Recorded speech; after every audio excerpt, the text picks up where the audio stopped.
So it feels as good as I'm there, and I'm joining you with a beer as well. So to kick off, I just... Sorry. Something about you that you didn't cover. Uh-huh. I perceive Tony as a close friend of mine. He's also part of the European Gathering team for Vienna. He's the Scrum Gathering team Vienna 2019. And Tony also participated as a team member for Scrum Gathering in London 2008. Okay, before you kickstart, I would like to thank also our host for making all of this possible. So thank you, Adomi. And I'd like to hear some noise. Yay. Thank you. Back to you, Tony. Let's get started.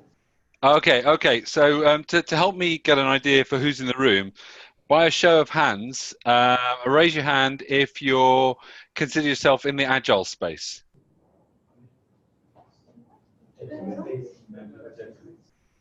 Okay, and then raise your hand if you are in the field of professional coaching, so like life coaching. Oh, we've got some in the room. Okay, so apologies to the life coach in the room, because what I'm about to say may shock you, but I don't know. It may not, but it may shock you. It did when I first heard about this, but I'll talk a little bit more about that when I get into it. So what I was going to cover off today or this evening was start with a bit of understanding around what coaching is. Some of you may be using it. One person in that room is obviously using it quite a lot, and some of you may be new to it. So I thought I'd do some work with you and getting you familiar with that. Then we're going to look at what's the problem with coaching, and then what that does to prevent people from growing, and then why challenge is so important to individuals and teams when they're being coached. So if I just flick on, you already know who I am. I've talked through that. So I'm an obsessive learner. I class myself as 70% of my time. I'm always learning, growing, improving. My view is if I'm not doing that, I'm doing disservice to the people I work with. So I make that a habit that I've formed, something I do regularly. So in terms of coaching, I don't know if you've heard of this phrase before. Is it a familiar phrase in Romania? I heard it first when I was a child. I got told basically to shut up, but it was saying that you've got two ears for a reason, so use them. And it's never truer in coaching, where the majority of the skill of coaching is about listening and asking questions. So it's simple as that. It's listening and asking questions. However, the questions typically have to be asked in a certain particular kind of way. But what we're going to do is we're going to practice a little bit more about that in the room now. So what I'm going to do in a minute is I'm going to ask you to ask someone a powerful question. And the way I want you to do that is I want you to think about how you're going to listen. And when I talk about listening, I talk about listening in the way that you can listen as if you're listening for yourself. So I could be listening to you now, and it's just all about me. I want to know what you're saying, want to hear more about you, blah, blah, blah, blah, blah. Or I could start listening from your perspective. So I'm listening because I want to listen for you. I'm curious about what you're saying. There could be something you're saying that's really, really important to you. And if I'm listening from your perspective, you tend to pick that up. You tend to know that. And then finally, that's what I call the it's all about them. And then finally, there's the listening at a room level. So we call this level 3. So we've got level 1 is it's all about me. Level 2, it's all about them, the other person. And level 3, it's the room. It might be things like, I don't know, the temperature in the room, the lighting in the room, some kind of noise you can hear in the background. And those kind of listening skills you develop over time, and they take a lot of work and a lot of attention to get really, really good at them. But we're going to really focus on this listening at level 2. So listening for the point of view of the other person. So you're taking in every single word like you take in oxygen when you breathe. It's literally you're trying to take and listen it all and really hear what's being said. I've lost control of my mouse. Just wait for a minute for me. Okay. So, right. So what we're going to do, we're going to do a little bit of practice now. So what I'm going to need you to do in the room is, if you can, you're going to work with your neighbor. So if you're sat alone, sidle up to someone, shuffle up to someone so you're close. If you're next to someone, the person you're next to is going to be your neighbor.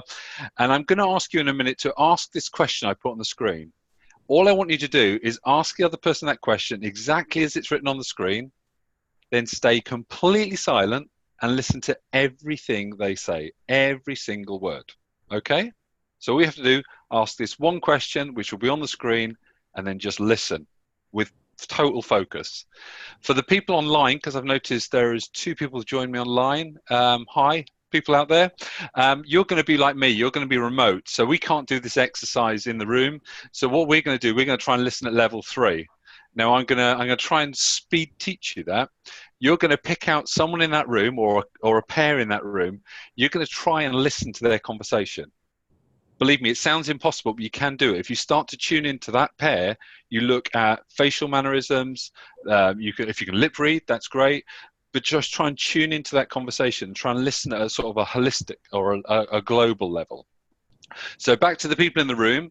You're going to, in a minute, read this question one at a time. So the first person in the pair will read it to the other person and just listen to them for a minute, one whole minute. And the other person just responds to that question in whatever way they want to respond. And then after a minute, we'll switch it around and we'll try it the other way around. And the people online, like myself, we're going to listen with that sort of deep attention at level 3. Everyone clear? Yes. Everyone in a pair? Cool. Okay, off we go. So here comes the question.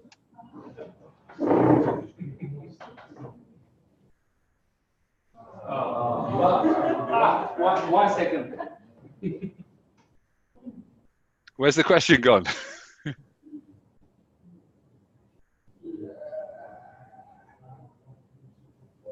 Okay, we can see now the question.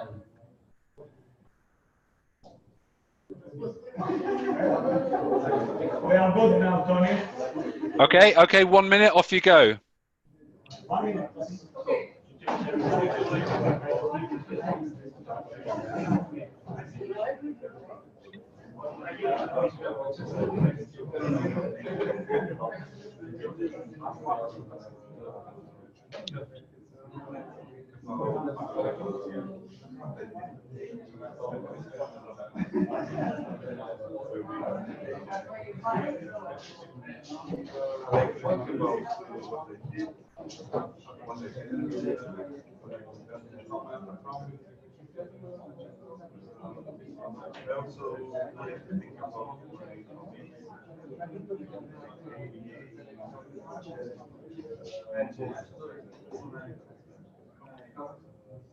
Okay, that's 1 minute. So switch it around now. Other person asks the other person the question. Switch around.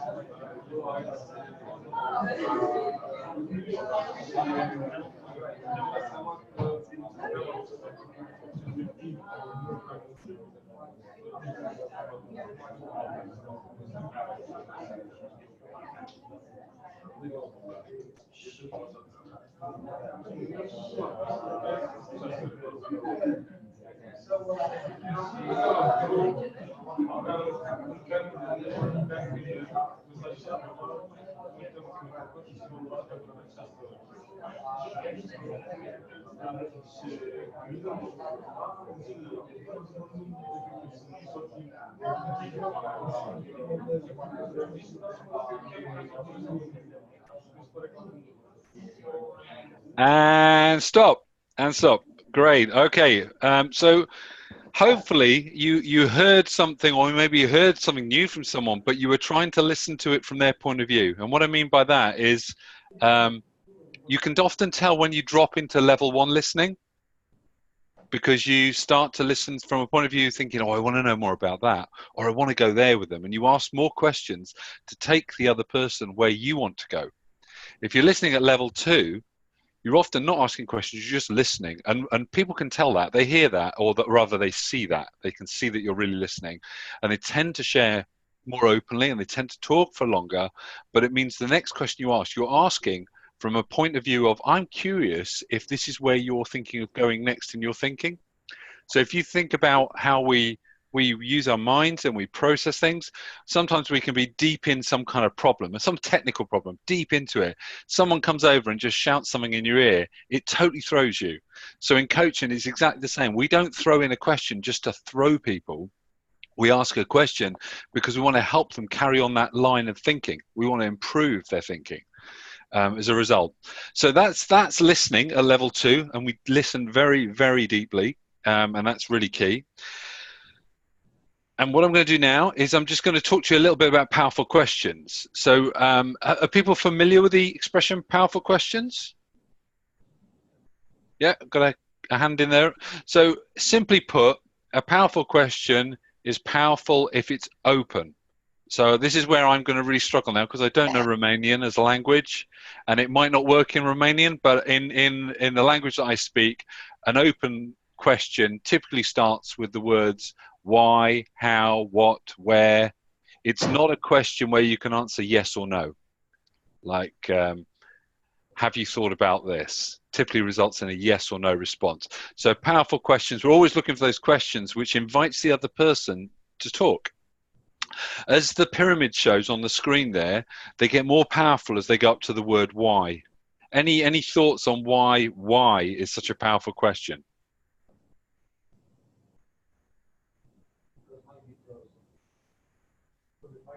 Close. The answer might be a close one.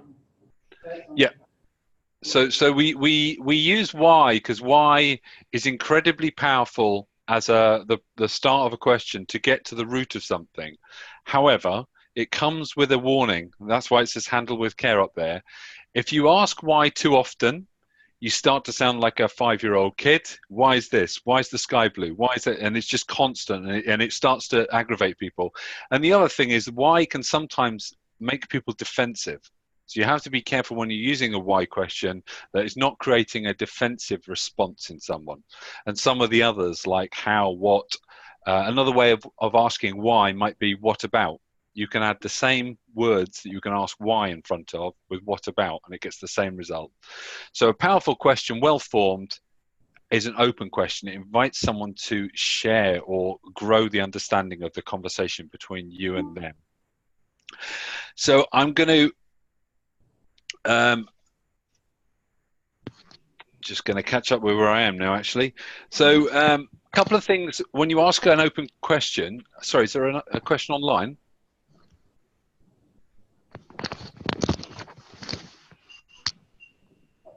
Hi, is that Denisa? No? Okay. So a couple of things you'll notice when you ask these questions, you typically get a pause. So when a good question is asked, the other person will pause to think.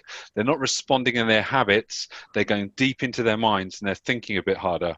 And you sometimes, if you ask the right question, there'll be like a visible shift. Physically, the person will shift slightly because it's hit them in a way that's made them think in a different way to the way they'd usually think. And that's why it takes a little bit longer to respond to a powerful question.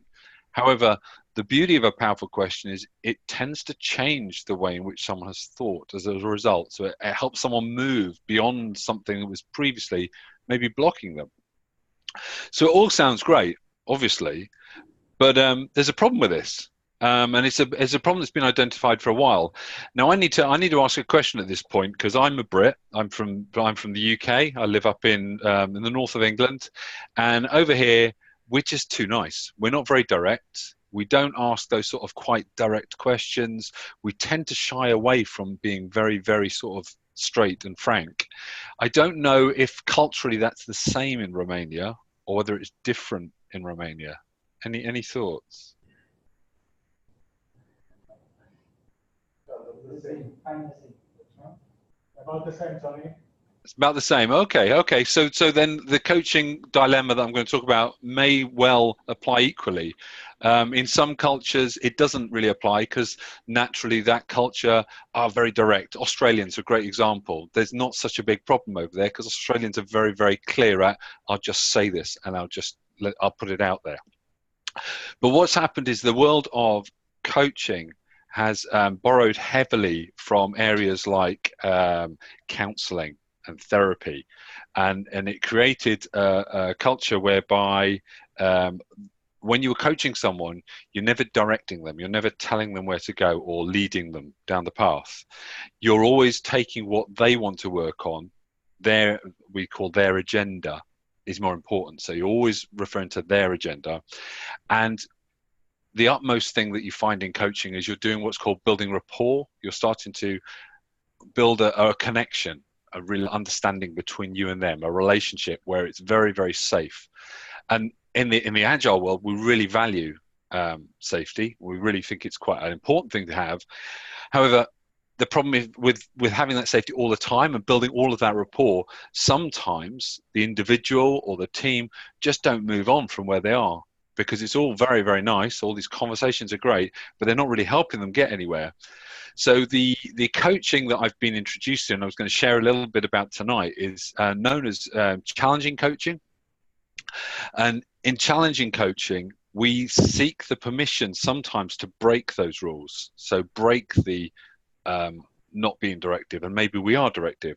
We might break from the agenda of the person we're talking to, and we might actually break the rapport. For a moment, we might actually step out of that rapport. We might have a really good rapport with them. We'll step out. And the way I had this described to me, which really helped me, was when you're building a relationship with someone, it's like putting money in a tin or a money box, and you're constantly adding money to the money box when you're building rapport. And the more money you've got in there, when you ask a challenging question, all you're doing is you're making a slight withdrawal. You're taking some money out of that money box, but you've got so much banked. If you've built up rapport, that's okay. That will actually help it. If you started challenging too early, there may not be enough money in that money box. That rapport, that safety might not be there. So this kind of approach, you do have to build the rapport, but then you break it because you want to create a better outcome for that person. So I'm going to do another little exercise now.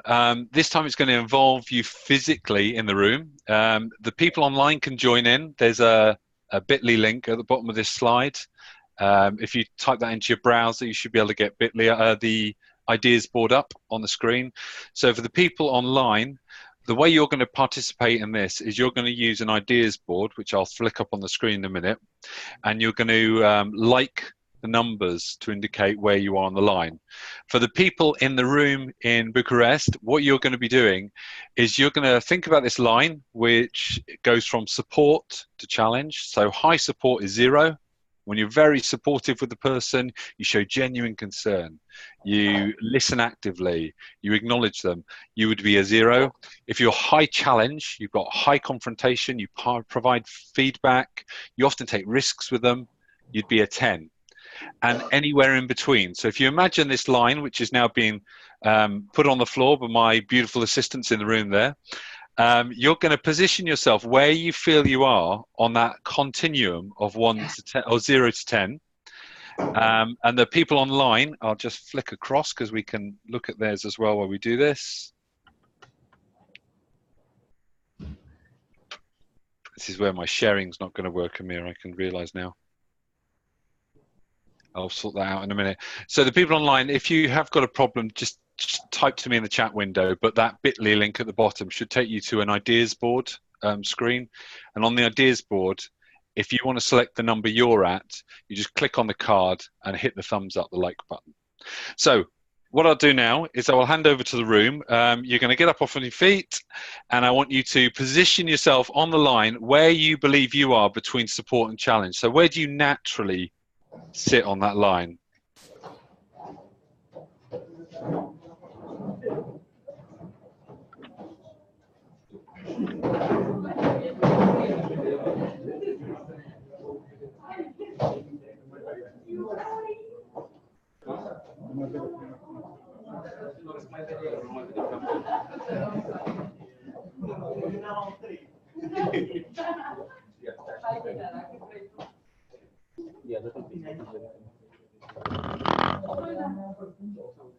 So has everyone sort of stopped in a position? Okay. So this is where you believe you naturally sit. All right. So that's where you'd naturally sit.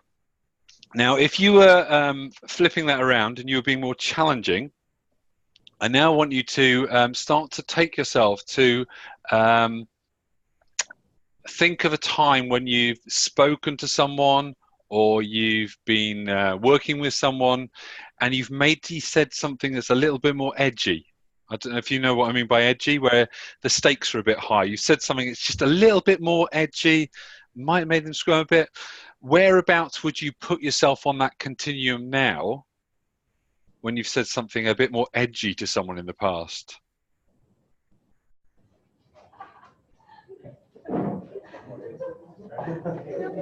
So you are willing to take a risk, a big one. Where would you put yourself?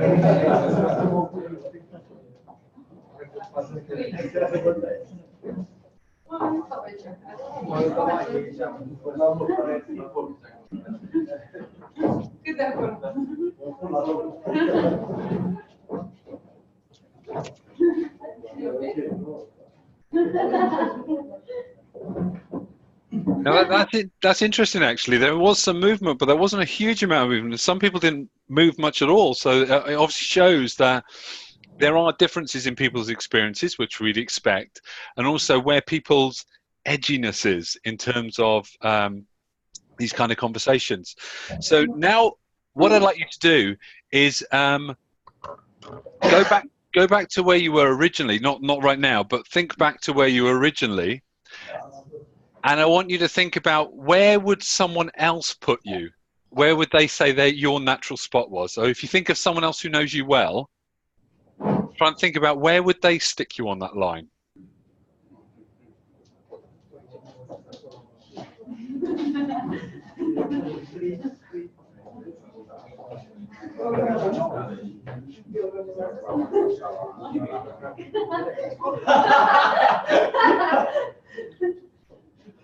Okay, so there was a little less movement there, which is expected, but I did see a little bit of movement. Some people were moving up and down the line. So you're starting to get a feel for where you play on that kind of line.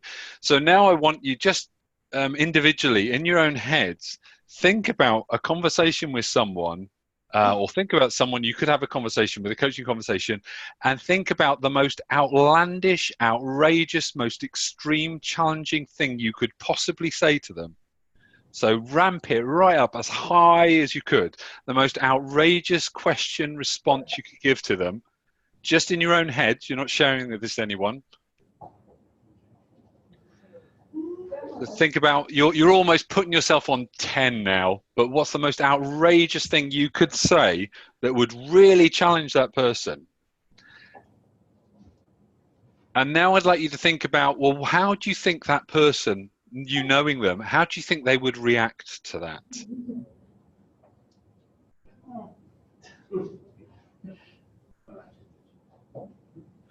And then if you find a partner in the room, if you want to just share your thoughts about how ready you think you are to take a risk of going further up that challenge line. So maybe not as far as you've just thought about, but somewhere between there and where you are now. If you know that's your outrageous place and this is your natural place, what would it take for you to take more of a risk? So just find someone else in the room and just share your experiences in terms of what you think it would take for you to take more of a risk in your coaching or your questions. Off you go.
Okay, and if you just sort of round your conversations up and come back.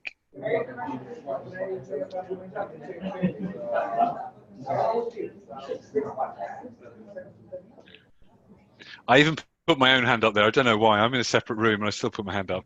I just saw you all. So why do we think this matters? Why is it important that we occasionally challenge people? Any thoughts?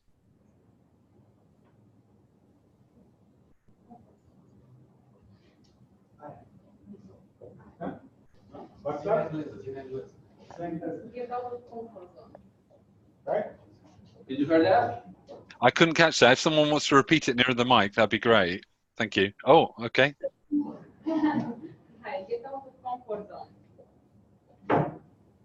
I don't know if that microphone's working. Tony?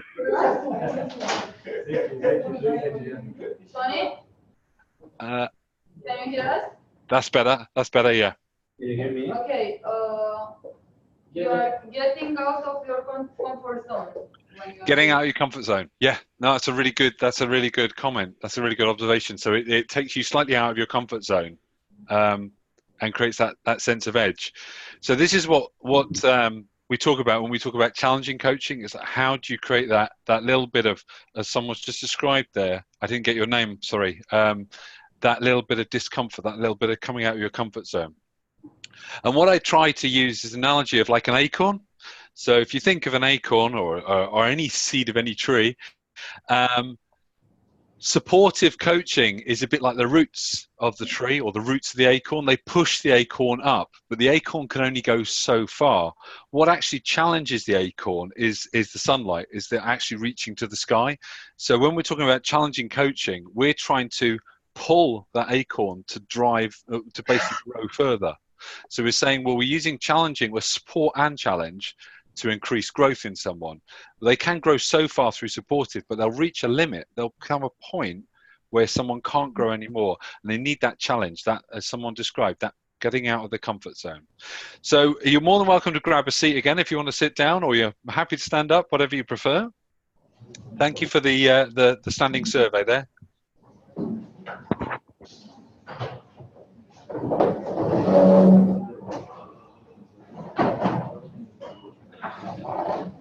So what this looks like when we talk about challenging growth is we use this idea of the challenge and support matrix, and what it simply says is support along the bottom goes from low to high. So as our supportive nature of our coaching increases, so we're working with teams and individuals, as we coach them in a supportive way, they'll feel very safe. But what sometimes happens is they end up in this place known as the cozy club. So the cozy club is, it's all great, but we never really get pushed. We tend to sort of just meander along. It can sometimes result in complacency, in teams really not excelling. So whilst it's a very important area and a lot of professional coaching operates in the comfort zone, long term it can be damaging to a team. If we go back to low support and low challenge, which is this zoned out area, the zoned out area is really dangerous. We don't want to be there. In zoned out, as the name would suggest, people just check out. It's just a conversation. It's like, well, that's doing nothing for me. I'm out of here. So as a coach, you'd lose the client you're working with because they wouldn't be interested. You're not really getting anything for them. They probably want to be in that comfort zone. However, if we stay in that low support and we go high challenge, so we stay out on the left-hand side and we go right to the top, we start to hit this stress zone. Now, if we're challenging with no support, we've built no relationship, no rapport, we're instantly going to put people in a defensive mechanism. They're probably going to go into this whole do I fight? Do I flight? And they can't focus on growth because they're just more concerned about their safety. So the stress zone also, whilst you may use it, which is our example of do something really outlandish, really extreme, you're probably not going to spend a lot of time in there because it doesn't produce a really good outcome for people because they're just more concerned about their well-being than actually growing. So what we're looking for is the high challenge, high support, which is this sort of blue shaded, I'm not sure what it looks like on your screen, but it's a bluish greeny color on mine. This area of growth where there's lots of rapport being built and there's a good dose of challenge. There's good elements of challenging questions. And we refer to this area as the loving boot. The reason being is we're giving them a bit of a kick along to improve and encouraging them to improve, but in a very, very supportive way. So we're not telling people answers, we're just trying to really challenge them and keep them accountable to their change. So I'm going to play a little video now and demonstrate it in practice. So if you cast your minds back to 2010, in Florida, there was a terrible oil disaster, BP oil disaster. There was another Tony, maybe not such a nice character, Tony Hayward. That's him in the middle of the screen there. And this is him just going in to speak to Congress in America about the incident. So I'll just play the video and hopefully you'll hear the sound. If you don't, give me a shout. I'm not sure we can see. We are still seeing the scale from support to challenge. Are you? Yeah, we didn't. Ah. I believe you presented another slide before, but we didn't see that. I did. Ah, okay. Has it changed? Is it changed now? Yes. Okay, so there was the acorn that I was talking about. Okay, and then I was talking about this. So I'll just quickly go back through this. So I was talking about support and challenge. So these are the 4 zones I was talking about. The bottom left, why bother? If you're asking no challenge, no support, people will tend to just switch off. They'll walk. High challenge, Cozy Club, as we talked about, very good, used a lot in the coaching profession, but has some questions about whether it helps people really grow. And then the high stress on the left-hand side, top, is an area where you'd use very, very sparingly because you're actually pushing someone into so far out of their comfort zone, they might actually go into a defensive mechanism. So we're trying to get that good balance of high challenge, high support, and we call this the growth zone. So this chap, hopefully on the screen now, with the red tie on, yeah, he was in charge of BP back in 2010 when the Deepwater Horizon well basically exploded underwater and pouring oil out into the Atlantic, Caribbean, I think it was actually, down in America. So I'm just going to play the video. It runs for about a minute, and then we'll connect back afterwards. Shout if you don't get the sound out. Okay.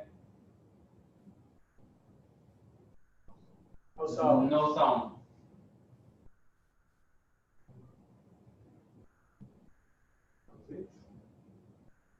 Tony, there is no sound. No sound. No sound. No sound. Okay, let me try another thing.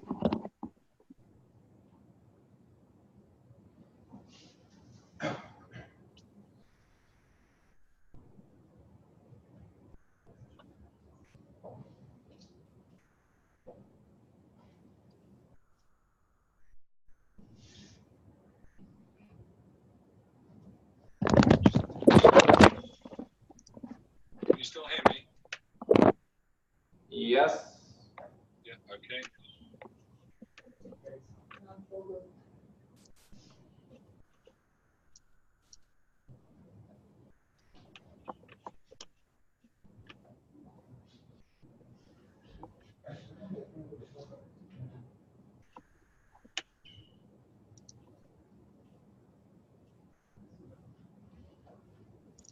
Never work with animals, children, and live videos. I think that's the rule.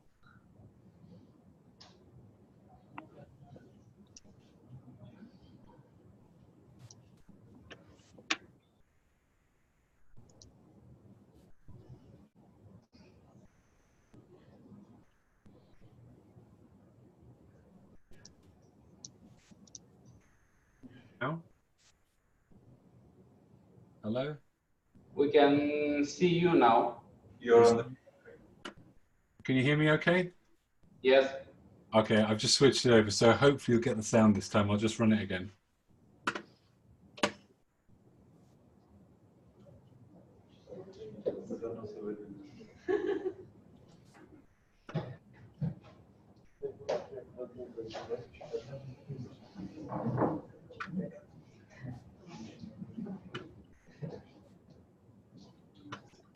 Okay, here we go. Try one more.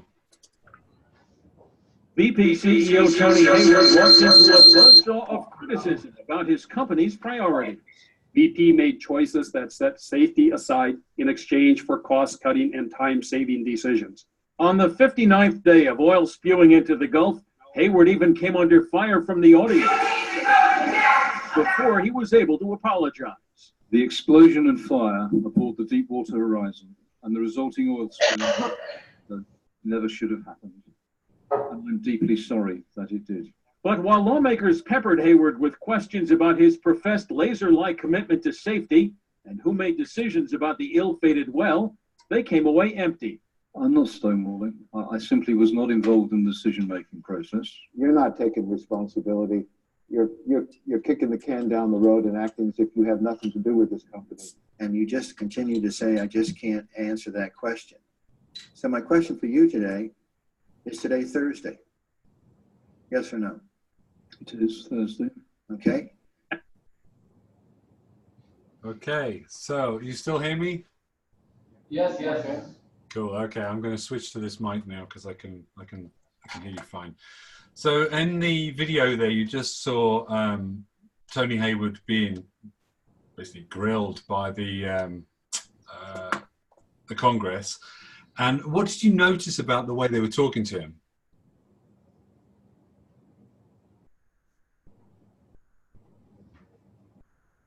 Any thought? It was aggressive. It was aggressive, yeah. It was getting quite high into the stress zone. So if you imagine now that you're the coach for that guy, so you're the coach for Tony Hayward. It's probably about 2 weeks before the disaster. And he walks into the room with you, and you've been working with him for a while now, and it's quite a high-profile customer. So he walks in the room, he says, look, sorry, not done any of the things we talked about, not worked on any of my actions. And at this point, as the coach, you need to decide what you're going to do there. So using the zones I talked about earlier, the zoned out, the comfort zone, the stress zone, the growth zone, you could start down in the zoned out. You could say, okay, so what do you want to talk about today?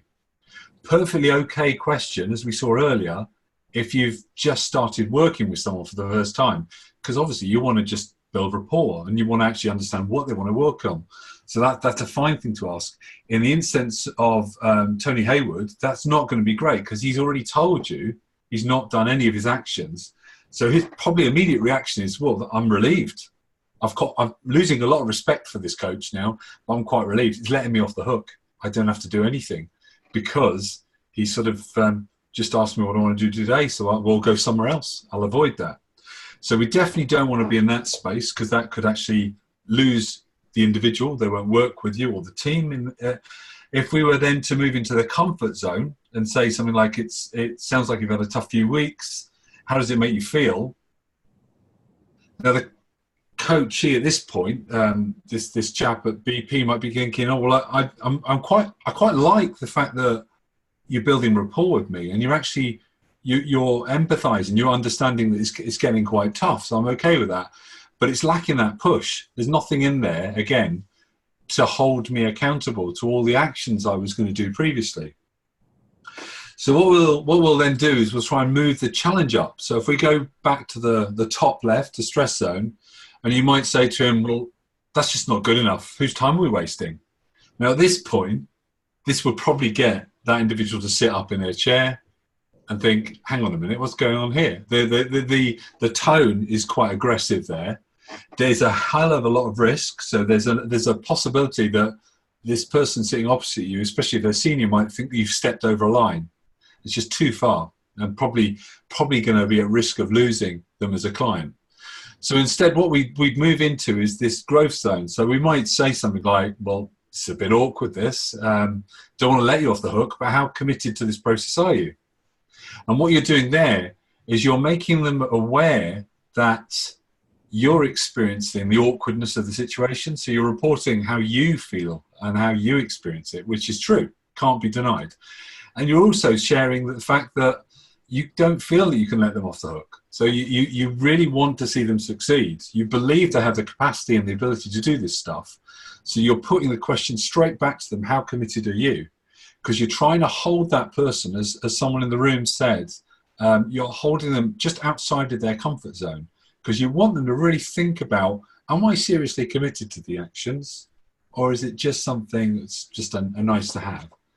So we use this grid quite a lot to sort of think about and question, where are we when we're coaching? So am I in the sort of zoned out area and I'm at possible I might lose the person I'm working with? I'm in the high comfort zone, good at the start of a coaching relationship, could sort of start to reduce your effectiveness later on. Or am I in the top? So am I in the stress zone, in which case maybe we need to build a bit more rapport? Or am I in the growth zone? And is this individual really feeling like they're making progress?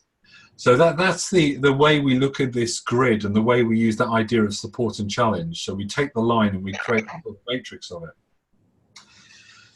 So what I'm going to do now is I'm going to invite you to practice again. And hopefully this time for people online, I've shared out the link on the chat window. So you should be able to get into the ideas board. So I'm going to ask the people in the room to get into groups of 3 and 4, 3s and 4s. And using that grid, which I'm going to put back up on the screen in a minute, the high support, high challenge, low challenge, I want you to think about the kinds of questions that you'd ask in each of those zones. So it doesn't have to be to do with that video, just examples of the kind of questions you would come up with for a zoned out question, or high support, low challenge, a cozy club question, and so on and so forth. So in groups of 3 and 4, if you just bunch up together, and then for those online, if you want to start populating the board that I put up, the electronic board, and just type your examples of questions into each of the zones. And we'll say, I'll give you about 8 minutes, is that right, to go through that, to have a think about that. So there's the example of the 4 zones, and they're the kind of behaviours you'd see when you're in those zones. So think about the kind of questions that would match those kind of behaviours, and then we'll check back in a minute and see what you've come up with. So any questions? No? Off we go then. Yeah, we're fine. All right, off you go. Come up with your questions.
Okay, so there's some cards appearing online as well, and I can hear there's lots of conversation in the room. So I was just going to do a check-in now and maybe dip into a few different groups and see what you came up with. So if we start with the zoned out area, what's the kind of question someone came up with that would land in that zoned out area?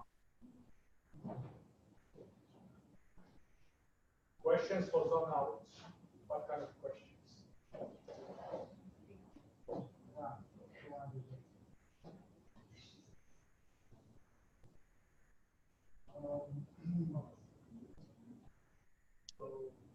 How are you? How are you today? Yeah, how are you today? Just something like that, where it's very nice small talk, but doesn't really get into a coaching conversation. Good example. I see online one's come up, 1 to 10. How present are you? Again, that could actually create more of a reaction because people might think, well, what does that mean? But yeah, you want simple questions like how are you, or how are you feeling today? That kind of thing. That's a zoned out question where there's not a lot to it. So if we move across now to the comfort zone over here, so what sort of things would we have in the comfort zone? What kind of questions would you be hearing? What can I do for you today?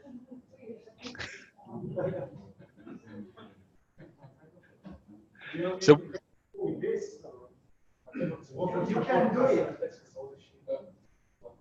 You want me to help you with this? do you want to help me with this? Yeah. So you're actually showing more than support there. You're offering support as well. So do you want me to help you with this? Yeah, but it's a very you're in it with them sort of thing together. I was actually looking at the one on the board here. What would cool you down?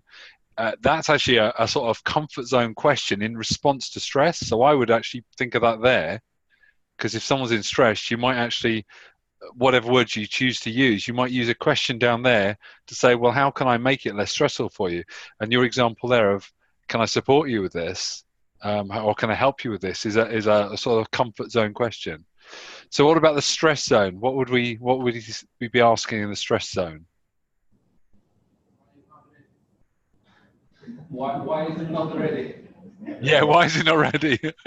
Just think of your favorite boss and all the things they've asked you. They tend to push you in the stress zone. So yeah, what would keep you on the right track is a good one. What would dust off your life? Wow, that's pretty direct. So yeah, those kind of questions where they're quite to the point and they're normally quite directive as well. So the stress zone questions tend to get highly directive, and there was almost a suggested message in there as well around what you should be doing.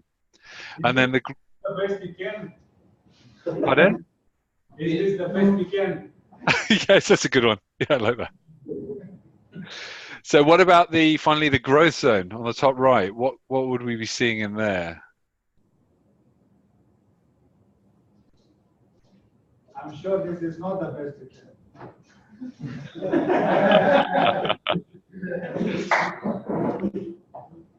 So give them a bit of a challenge through saying it's not good enough. Okay. So how would you add a bit more support to that? Let me do it.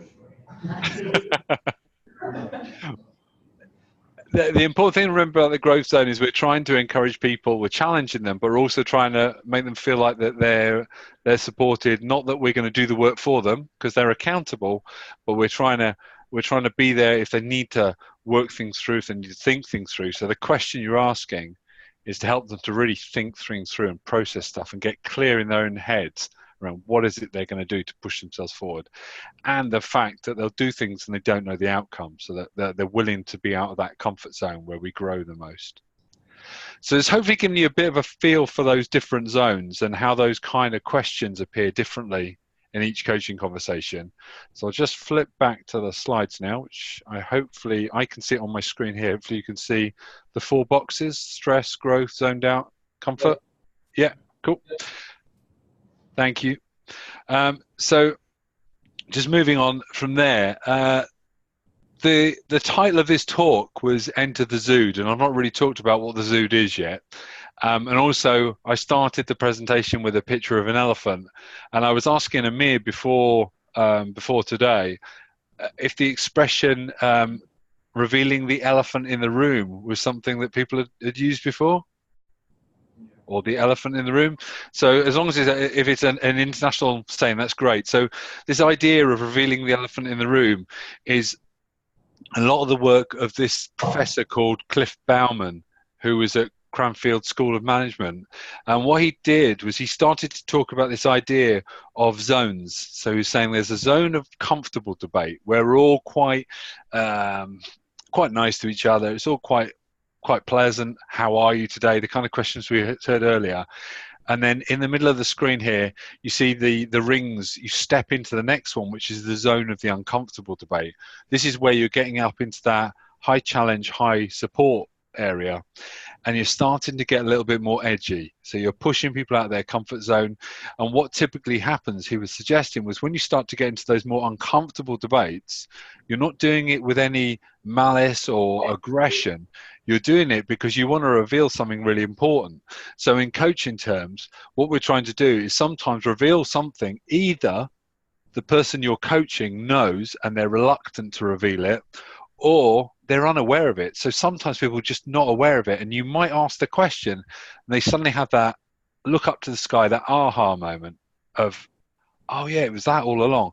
So we try and use this idea of asking these more challenging questions deliberately to get into this zone of uncomfortable debate. And this chap Cliff, he came up with the saying, and another group of coaches who I'll share at the end of the talk, they've really worked on it and created this whole discipline of challenging coaching. But the idea is by using that zone of uncomfortable debate very, very cleverly, you can help people grow and improve. And as long as you're using it and then allowing people to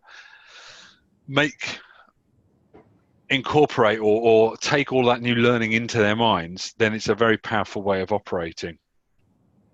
So final thing I was going to cover off was really this idea of these ZOUDs, these zones of uncomfortable debate. So everyone has their own comfort zone. So if we say on that sort of curve there, that bell curve, your growth area, your zone of uncomfortable debate is sort of in the middle there. If you go beyond it, you're pushing someone, you're pushed into your stress zone, so you're not learning at your best. And if you're before there in the green area, you're just in the cozy club. It's all nice, but you're not really growing. So what if I was to ask you where you would put someone else? So what if, say, you were putting a new starter in your organization? Where do you think their zone of uncomfortable debate would be compared to yours?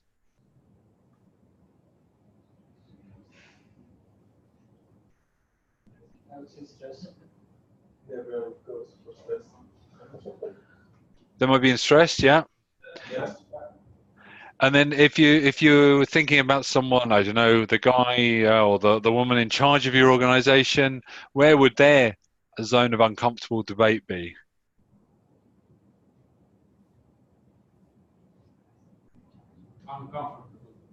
Uncomfortable.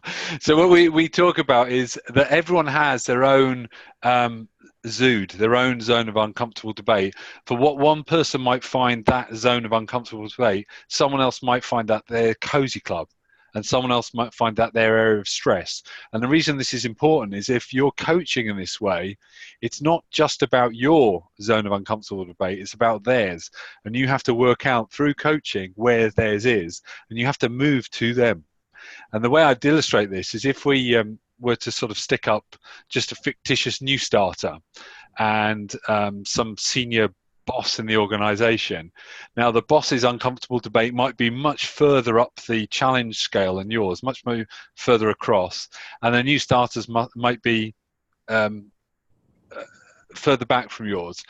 And if we were, say, coaching that leader on the right-hand side, we'd have to move from our normal place, our natural place on that line, that 0 to 10 line you were playing with earlier.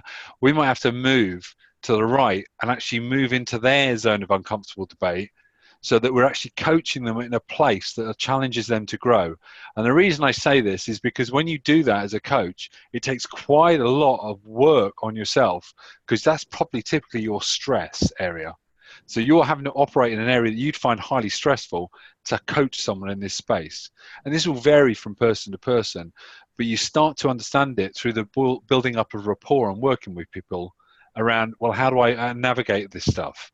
So that was all I was going to say about the zone of uncomfortable debate. It's just this concept of everyone has their own place where their growth zone is. And you have to, as a coach, work out, well, am I pushing them in their growth zone? Or if I push them beyond it? Because theirs will be different to yours. So that was all I was planning to cover today. If you want to get hold of me, my details are on the screen there. I can share them out through Amir. I'm on social media. I always respond, so feel free to reach out if you want to chat about stuff, anything I've talked about here tonight. And then if you're interested to learn more, there's a great website called Challenging Coaching. There's a book, which is how I got involved in it in the first place, by two authors, Blakey and Day. Takes you through some of the stuff we did today, some of the exercises. It also takes you through a whole load of case studies. It's primarily used in executive coaching, and the reason I shared it in this talk was I feel that it's more important in all teams now. So it's not just executives, it's also how do you help teams grow. So it feels like it fits in the kind of world, especially if you work in the Agile space, around how do you help teams and challenge them to high performance. And then finally, there's about 13 videos they've listed up, these two authors, on YouTube.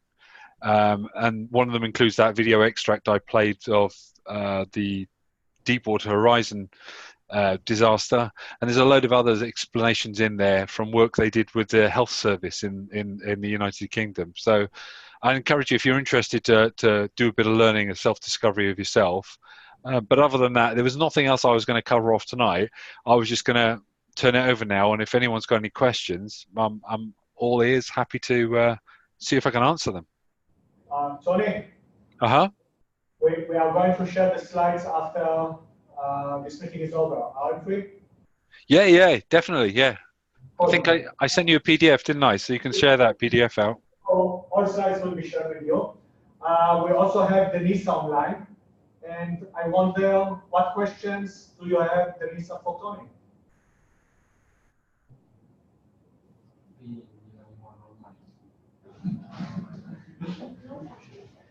Denisa, can you hear us? Hi guys, yes, I can hear you. Hi, Denisa. Hi. I think Amir just volunteered you. Yeah, I had the desire to be part of this, but yeah, now I'm feeling uncomfortable because I can see all of you guys listening to me. But it's nice to be in my uncomfortable zone. Questions. When are you doing this again? This talk, I've never actually done this talk before, so this is the first time I've shared it with anyone. One of the things I was going to ask was if anyone today has any feedback. I'm always open to improve myself, so please just ping me feedback. I haven't thought about doing it again, so based on what you think about it as a group, I might consider doing it again. I tend to teach it to groups in person. So I tend not to do it in this format. I tend to do it in a format of learning sets where we get into groups of 7 and we do real live coaching. I was saying to Amir, that's very hard to construct when I'm not in the room because it requires creating a lot of safety to do it. So I've not got any plans to do those learning sets anywhere at the moment, but I'm interested in how I could share this information in a way that's more interactive. Yeah, if there would be any way for that to work out. Yeah.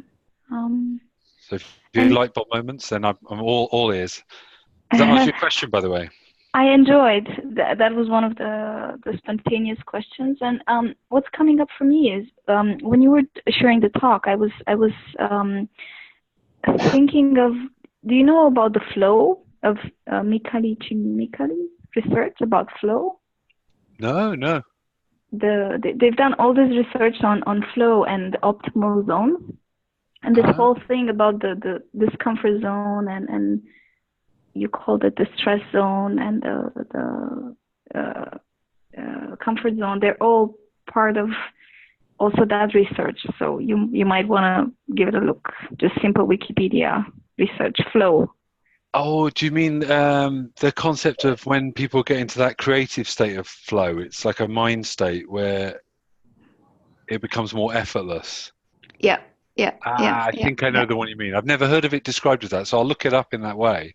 I think I know the one you mean, though. It's where creative types tend to reach that sort of continuous state. Yeah, and it made me think because they're also shared there in few other similar states and how you can align a specific person such that they hit the actual optimal state, or you called it, how did you call that? Well, we tend to refer to it as the ZOUD, the zone of uncomfortable debate. So you get to that edge, a bit further than where you currently are. And what happens is the longer you spend in there, your comfort zone, it's a weird phenomenon, your comfort zone grows and you obviously get more comfortable with being in that place.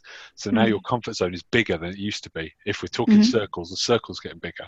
So it's a fascinating technique, and I've seen it work in real life. I've coached a lot of people in this way who've wanted really challenging coaching, and I've seen them go from a position where what would have previously been an unthinkable question for them to respond to now becoming something they fully expect.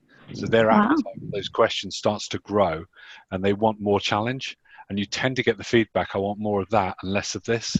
So they're pushing for more challenge. But it's not for everyone. I think it's like all coaching and all techniques. It's down to the situation and how well we are at reading that situation. Yeah, agree with that. Thank you. I really enjoyed. It's really nice. Thanks, Anita. Thank you for the question. Thank you. Denise, a quick question from my side. Where do you join us from? I'm in Bucharest, Romania right now, but I'm just home. I didn't reach you guys. Thanks for joining us online. Thank you also. Thanks. Bye. Bye. Bye, guys. Hello. Yes, some examples of. Can you give us some examples of questions which are challenging and supporting? Okay, so an example of a growth question. That's good. You've put me on the spot now. I'm going to have to think of one quick. Okay, so a growth question might be. I'm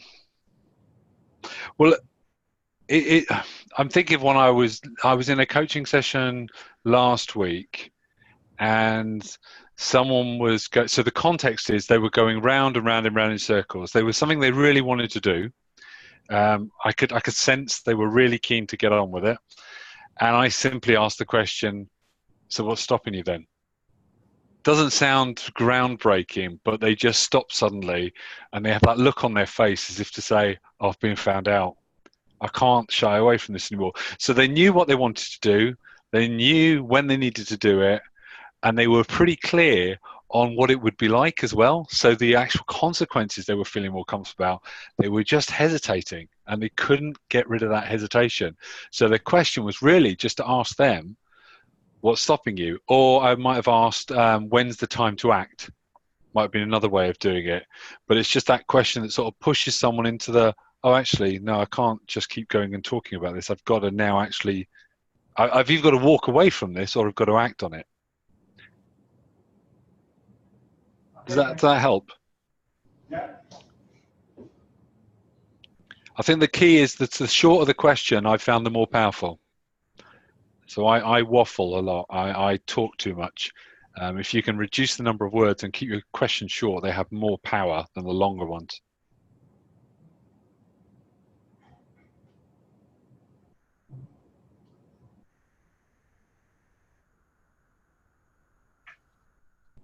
I'll just have another chug of beer while I'm waiting.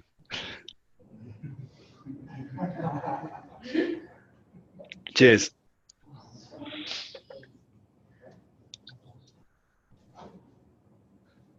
Other questions that you have?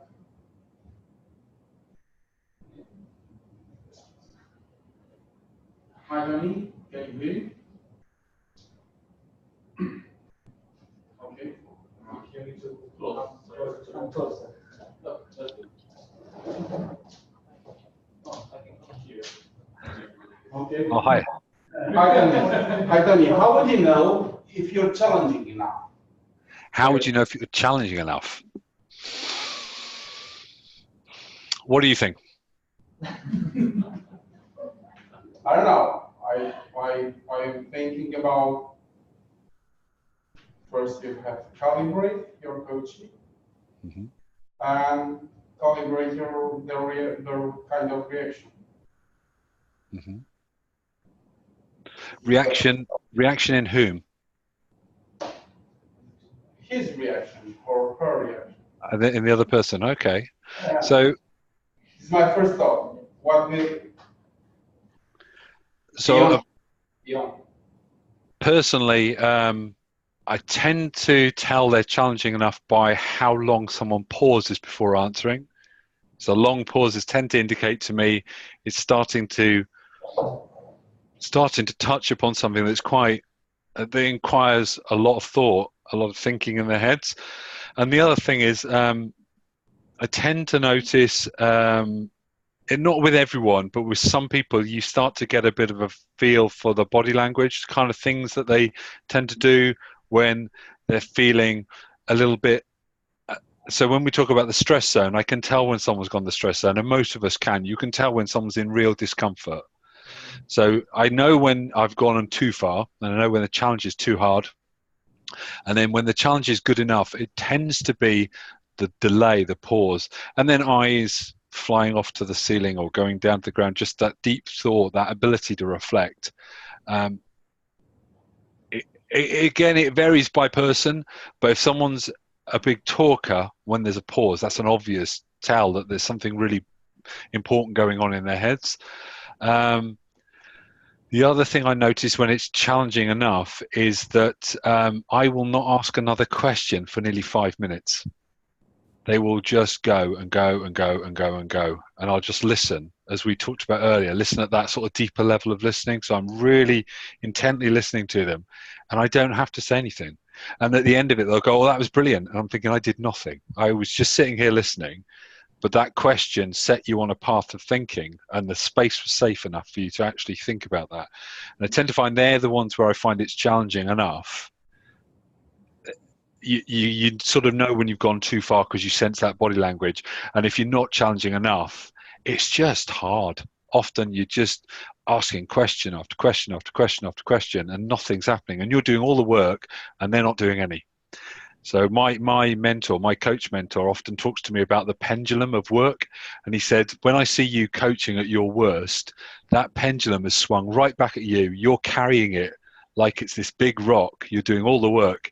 When it's swung the other way and you've asked that right question, I can see that person is really working hard on it, and you're where you should be. You're asking and listening. You're asking the right questions, and you're listening with real intensity. So I don't know if that answers your question, but it's sort of it's a pendulum swing for me when I see it. Okay, thanks. Thank you. Thanks for the question. So if there's any other questions or thoughts, feel free to contact me online. social media. That offer is out there. I've not done this one before, so this was brand new for yourselves. It's some work I've been using for a while now. I've been working on it, never really shared it in this format before. So any feedback, I'd love to be able to improve it. So I appreciate all the knowledge in that room, and you might see things that I'm not seeing, and I'd love to hear about them. Tony, thank you for being courageous. No problem at all. No problem at all. And thank you for having me. Absolutely. I'll have to try and make it across to Bucharest someday and do a in-person visit. Yeah, we can't wait to be here. I would love it. I'll try and find a reason, a way of getting across. Okay. Right. Well, if there's no other questions, I'll leave you to enjoy the beer. And if I can remember my Romanian, it's Bună seara. Yeah, that's good. Oh! Okay. Have a nice evening. Goodbye.